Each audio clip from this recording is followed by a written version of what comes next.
Bismillahirrahmanirrahim. Assalamualaikum warahmatullahi wabarakatuh. Berjumpa lagi dengan guru kelas 4. Bagaimana kabarnya hari ini? Semoga kita semua dalam keadaan sehat walafiat dan dijauhkan dari virus corona yang selama ini sedang gawat-gawatnya.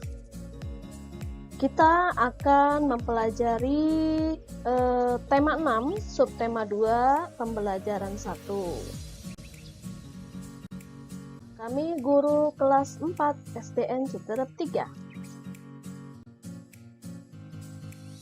Jangan lupa subscribe and like this video. Nah, sebelum kita mulai pembelajaran hari ini, baiknya kita berdoa menurut agama dan kepercayaan masing-masing. Berdoa dimulai.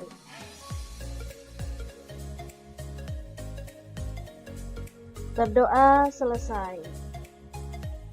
Kita hari ini akan mempelajari tentang bahasa Indonesia dan juga IPA.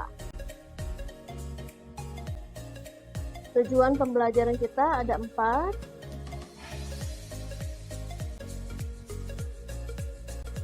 Langsung saja kita mulai dengan bahasa Indonesia. Kita lihat gambar tersebut. Nah, gambar apakah itu? Kemudian apa yang sedang mereka lakukan? Ya, betul sekali. Itu adalah gambar guru dengan muridnya. Guru sedang menjelaskan materi pelajaran dan muridnya sedang mengamati materi pelajaran. Maka dapat kita tarik kesimpulan bahwa profesi atau jenis pekerjaannya pada gambar tersebut adalah seorang guru.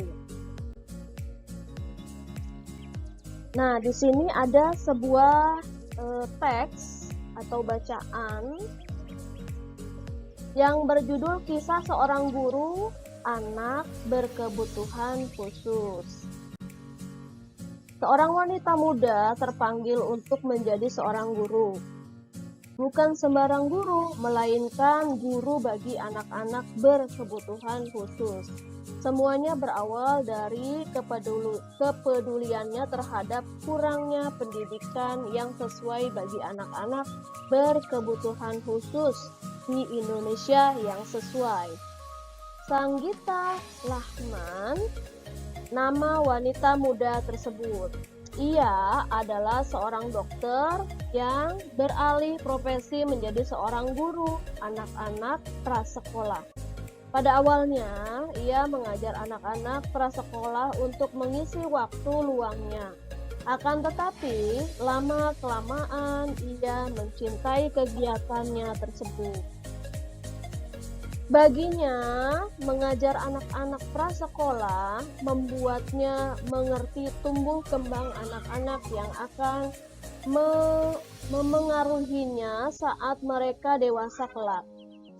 Pada saat mengajar anak-anak prasekolah, ia menemui beberapa siswanya yang berkebutuhan khusus seperti anak-anak yang menderita autis atau kesulitan belajar lainnya. Anak-anak itu memerlukan cara pengajaran dan bimbingan khusus yang berbeda dengan anak-anak yang tidak berkebutuhan khusus. Ia melihat saat itu tidak banyak sekolah yang tahu bagaimana mengajar anak-anak tersebut. Sanggita kemudian memutuskan untuk menimba ilmu dan keterampilan yang membantunya untuk memahami anak-anak tersebut. Dengan demikian, ia dapat menjadi guru yang baik bagi anak-anak tersebut. Nah, setelah kita baca teks tentang kisah seorang guru yang untuk anak-anak berkebutuhan khusus, maka kita lihat pada sisi kanan. Ada 4 pertanyaan, kita bisa jawab bersama-sama. Nomor 1, siapakah Sanggita Lahman? Nah, Sanggita Lahman adalah seorang dokter yang beralih profesi menjadi seorang guru anak-anak prasekolah.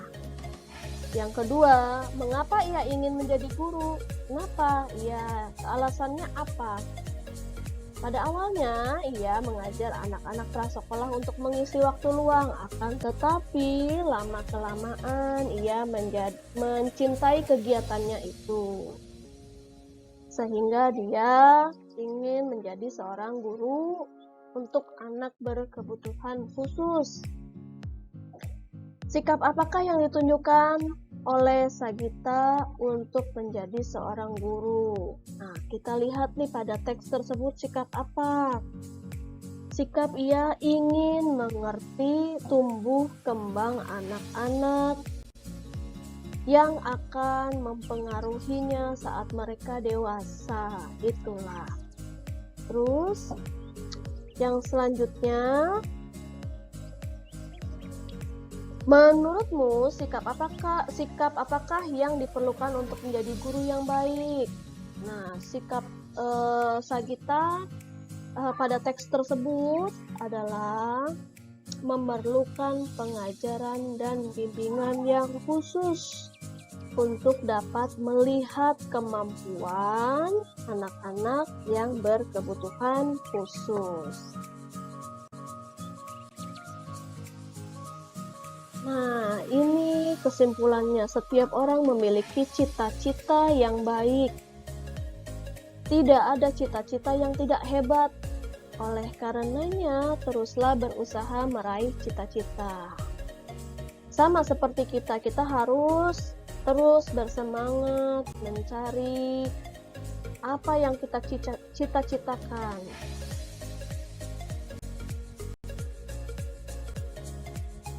Berikut ini adalah cita-citaku karya M. Ridwan Hafiz. Cita-citaku ingin menjadi dokter agar dapat menyembuhkan orang sakit. Cita-citaku ingin menjadi dokter agar anak-anak menjadi sehat. Aku harus belajar dengan sungguh-sungguh agar dapat menggapai cita-citaku. Aku harus belajar dengan sungguh-sungguh agar menjadi orang yang berguna bagi nusa dan bangsa.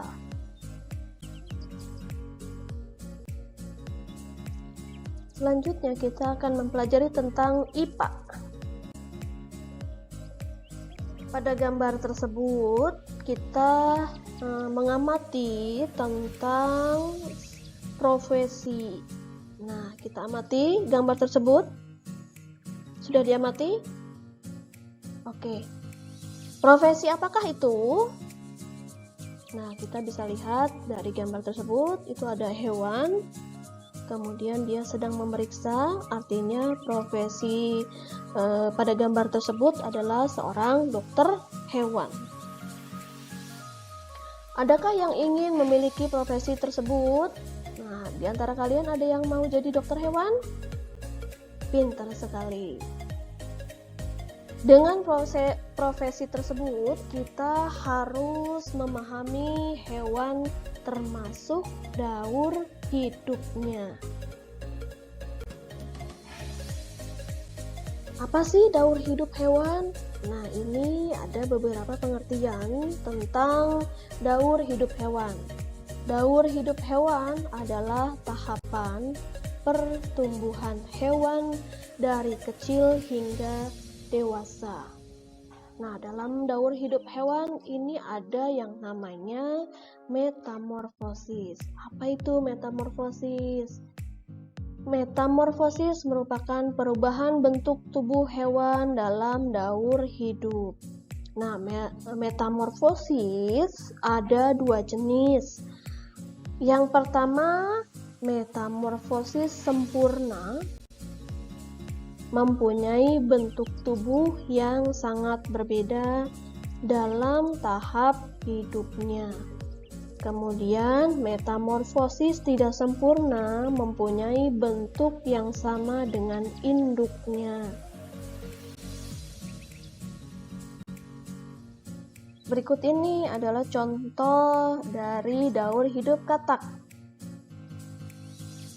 Berawal dari telur, kemudian menjadi berudu, kemudian berudu tapi ada kakinya, berudu berekor, kemudian sudah ada insangnya, kemudian menjadi katak berekor, kemudian menjadi katak dewasa.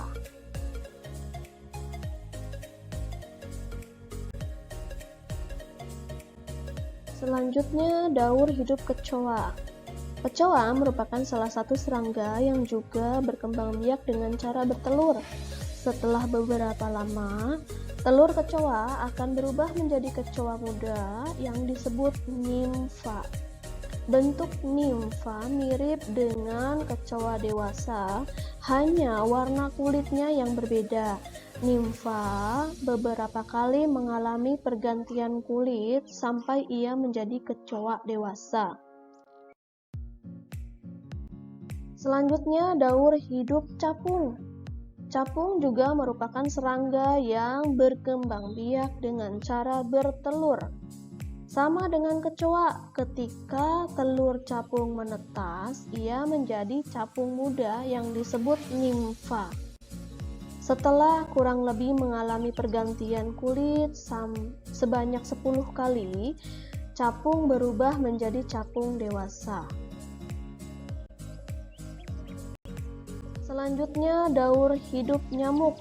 Nyamuk juga termasuk jenis serangga yang berkembang biak dengan cara bertelur di permukaan air. Ketika telur menetas, ia berubah menjadi jentik-jentik atau tempayak. Tempayak ini akan hidup dan mendapat makanannya dari air yang ia tinggali. Setelah cukup umur, tempayak ini berubah menjadi pupa. Setelah beberapa waktu, pupa akan berubah menjadi nyamuk muda hingga nyamuk dewasa. Nyamuk muda dan dewasa tidak hidup di air. Ia akan kembali ke air ketika hendak bertelur. Nah, dengan contoh-contoh sebelumnya seperti katak, kecoa, dan juga yang lainnya itu termasuk metamorfosis sempurna. Apa sih contoh metamorfosis yang tidak sempurna? Karena metamorfosis tidak sempurna itu menyerupai bentuk inangnya, maka hewan yang dilahirkan bentuknya sama dengan inangnya, berarti kita lihat seperti kambing, gajah, kemudian dan lainnya yang lahir sudah mirip dengan bentuk induknya. Oke, kita sudah sampai di akhir pembelajaran, maka kita tutup dengan doa sesudah belajar. Doa sesudah belajar dimulai. Selesai. Terima kasih. Assalamualaikum warahmatullahi wabarakatuh.